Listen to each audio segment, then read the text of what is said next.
Most producers think their master bus is helping, but so often it's actually destroying their mixes. Just listen to this.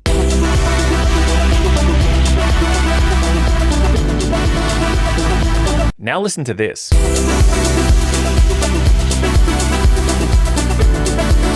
Huge difference, right? That's because of 6 deadly mistakes that I hear in almost every track I review. Let's fix them right now. But why listen to me? I've toured 33 countries, had multiple #1s on Beatport, signed hundreds of records to the world's top labels like Armada, Spinnin', Toolroom, Defected, as Bassclef and Analog Soul. And since 2016, I've been helping producers like you finish great songs fast and get a pro sound.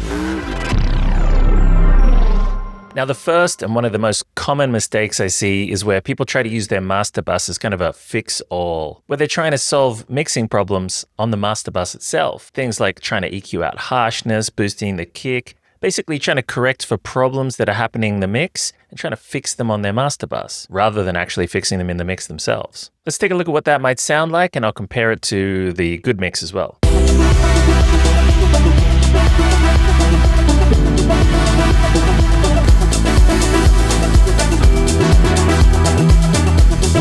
Huge difference, right? Now these are playing back at exactly the same matched volume due to this reference plugin here as well too. But even with that, you can really clearly hear the tonal difference. This mix example has all sorts of incorrect levels, purposely bad EQs and intense EQ on the master bus, trying to compensate for that. Overly squashed as well too, trying to compensate for the too much dynamics in the song. But the overall dynamic range of it is actually about the same, and the volume is the same, and still, listen to that difference again.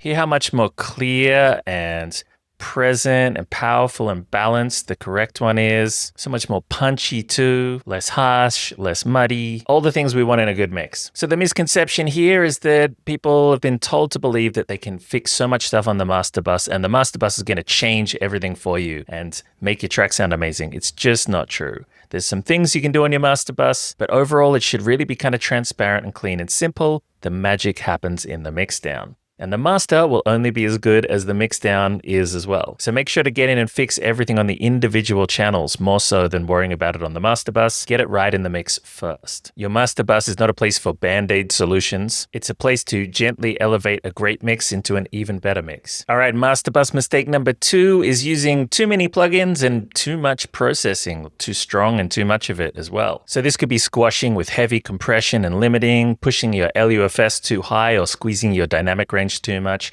By the way, I'll tell you the proper numbers you need to aim for today too. It could be throwing wideners and all sorts of random colored plugins on top, mid-side this and multiband that, just way too much. So let's take a look in this example. Look what I've got down here, like compression, I've got EQ. I often see people doing crazy things like this, shaving off low end and top end with intense filters, mid-side EQ all over the place, OTTs and multibands running into limiters and even having saturators in the wrong order as well. So let's hear what it sounds like and pay attention to how squashed the dynamic range is too.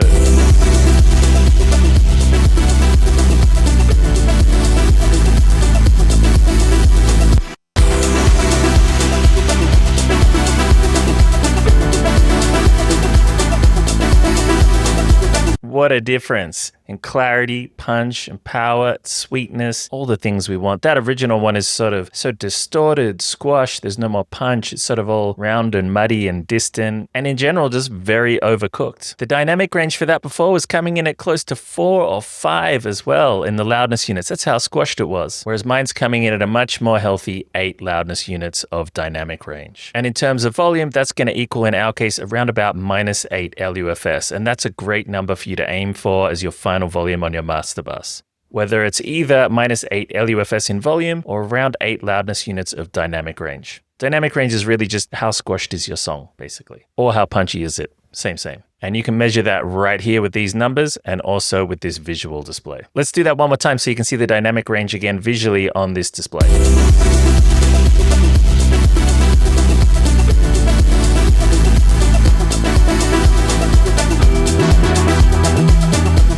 See how squeezed in it is there?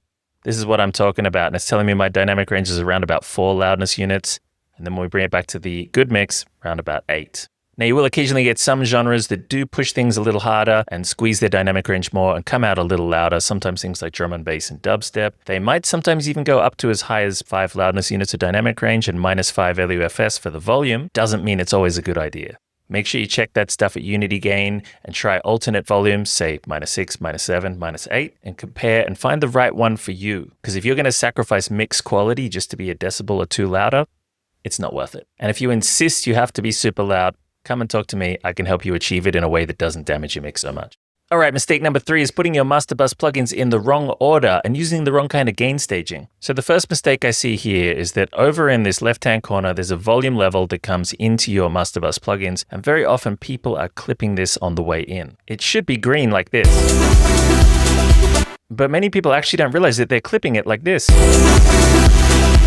Now this happens when all your individual channels in your mix are just that little bit too loud. So you're feeding too much level into the master bus channel, and that starts to feed too much level into the master bus plugins. Now the problem is it can start to overload the input of these plugins, which can throw off their settings or their driver mounts, and that's best case scenario. Worst case scenario is that many plugins are not 32-bit float and they will distort their input when they get that high level like that. So you're introducing nasty, not pleasant distortion before you've even dialed in your settings. Now there is a good type of clipping that we use sometimes in mastering, but this is not it. So the answer here is just to make sure that your overall channels in your mixdown are quiet enough that they're not clipping when they enter the master bus. Now they don't have to be an exact level like -1, -6, -14, just not clipping. Side tip, if you are using some kind of specialty third-party plugin that is a vintage emulation, some of those expect a certain type of signal input level, and they might need you to reduce the volume even more. So look out for that. Now, next up, people are often clipping the output of their DAW as well, unknowingly, simply because they haven't got the limiter as the last thing in the chain that affects the audio. Check this out. Simply because I've got this little subtle EQ adjustment after the limiter, it's going to clip over here. If we just remove that and make sure that the limiter is the last thing affecting the audio, we're keeping it under 0 and we're safe. Now you might have some analyzer plugins afterwards, but nothing that affects the audio. Speaking of which, people incorrectly put their analyzer plugins too early in the chain, like they might have this volume measurement, but it's over before all the master plugins. So you're only going to get a level of the unmastered mixdown, which is going to vary from mix to mix. It's kind of useless most of the time. And if you're using something like Vision with guidelines, again, that's going to be useless if the track's not coming through at a consistent volume. And even worse, if you're using reference plugins, then when you go to switch on your reference plugin, that reference plugin is going to pipe through all your master plugins and get colored and reprocessed and affected. So have your audio plugins first and make sure the last one is the limiter. And after that, put your analyzers and reference plugins. Now within that, make sure to keep the order in mind in general, the way things affect each other. For example, if you had a bass boost on something, not that you should do a bass boost this big on your master bus, but if you had something like this going into a compressor, it's going to make a big difference whether this is before the compressor or after. Check this out. When it's before, it's physically pushing more level in, so it drives the compressor harder. So if you want your compressor to react independently from your EQ adjustments, it should be before your EQ. And if you want the other way, vice versa. And if you do have that EQ before your compressor, keep in mind that each adjustment you make is affecting the compressor afterwards, at least the way it's going to respond anyway. Same can be said for if you're using some kind of clipping and overdrive, and if you're pushing level in, you should be pulling out the same amount to run it at unity gain so that when you turn it on and off, the volume doesn't change itself. Otherwise, it's going to throw off everything else in the chain that's after it, and you're not going to be able to isolate what plugin is doing what and is it doing a good job. It's all these kind of things that when they're not done properly, start to make mixdown and music production seem complicated and overwhelming. But when you do them the right way, when you follow the right system, it's actually manageable and easy and fun. And you get better results and faster. All right, mistake number 4 is misusing the limiter. And that could either be not using one at all, or if you are using one, maybe you're not bypassing it every now and then to make sure the mix is good without it as well. Let me show you what I mean. Let's play this as the mix with no limiter. And then watch when I turn on the limiter. Listen to how soft and mushy it gets and how it changes levels and things.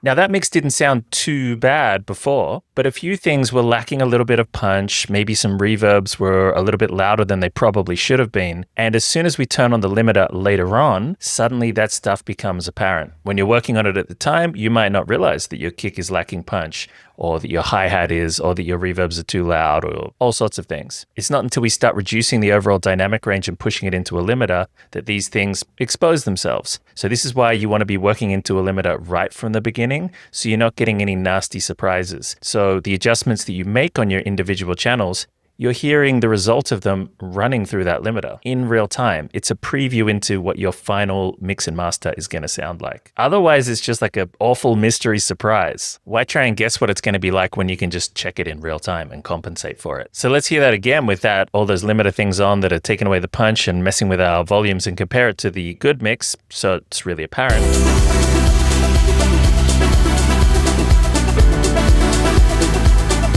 Listen to how much more it breathes and how much more dynamic range and punch and clarity there is in the transients of the mix. And in the bad one, it's so washy and reverby as well too. Too sustained.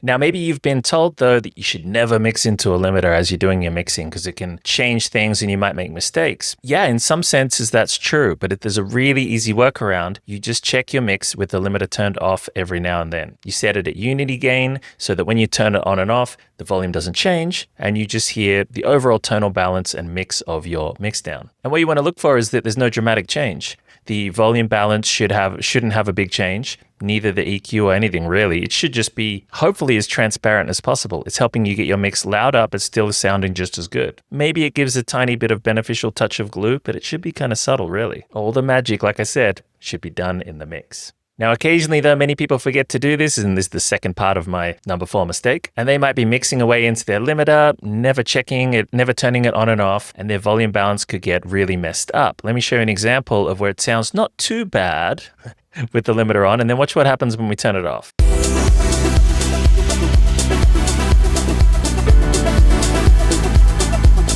You notice how much louder the kick drum got? Let's do that again.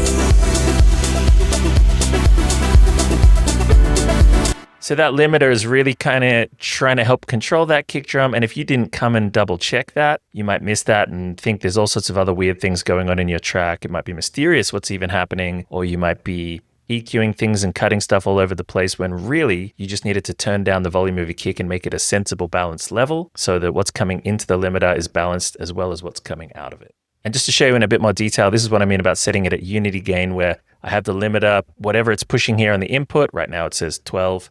And then on the output, it's doing -12 as well. So that when I turn these on and off, the volume doesn't change. We just hear the limiting. Now that input level is totally dependent on how much level you're pushing in as well too. If your track's quieter, you're going to push it more. If your track's louder, you're going to push it less. And keep in mind some of these examples, I'm exaggerating a little to make sure you guys can clearly hear what I'm trying to explain. Now, this issue with the limiters where they throw off our perception of the volume balance often does happen with kicks, like I just showed you. Other places it might happen is with vocals. I often see people having their vocals a bit too loud, sometimes snare drums. Those are probably the 3 of the biggest ones. And it's not until they bypass the limiter and they suddenly realize, oh yeah, that's not really balanced. Okay, let's talk about mistake number 5, and that is copying and pasting other people's mastering chains. This is when people kind of borrow someone else's master bus preset and thinking it's going to be the pro recipe. Now, if you're new to mixing and mastering and music production, I could see how you might assume that this is going to work. But the more you learn about it, you realize that any setting we're doing on the master bus is in relation to what's coming into it, what your actual mix is doing. So there's actually no way we can really have any kind of preset on the master bus. It needs to be case by case. What might have worked for someone else's song is zero guarantee it can work for your song. It's totally dependent on what you're feeding it, what your mix is.